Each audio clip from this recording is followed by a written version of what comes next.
दोस्तों video start करने से पहले आपसे गुजारिश है कि हमारे YouTube चैनल इंसान ज़ात को सब्सक्राइब करें। साथ ही वो बेल आइकॉन प्रेस करें, ऐसे में हमारी लेटेस्ट वीडियो की नोटिफिकेशन सबसे पहले आपको पहुंचेगी। शुक्रिया।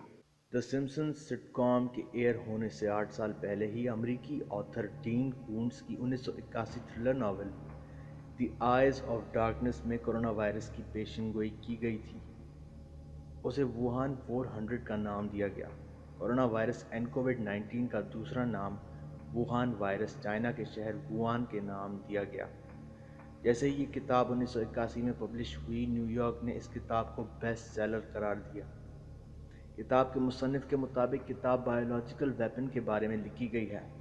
किताब के सिफे में ये कलम बंद किया गया कि they call this stuff Wuhan 400 because it was developed at their rDNA labs outside of the city of Wuhan, and it was the 400th viable strain of man-made microorganism created at their research center. Wuhan 400 is a perfect weapon.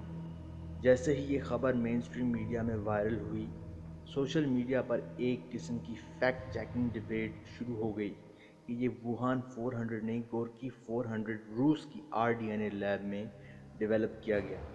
ये man made virus नहीं, sea food domestic animals में पहले देखा गया। इस बात का भी एतराफ़ किया जा सकता है कि ये वायरस अमेरिका ने अपनी rDNA लैब्स में सालों साल की जद्दोजहद के बाद तश्कील दिया, चाइना में इंजेक्ट किया, और आज अमेरिका खुद इस वायरस की लपेट में है।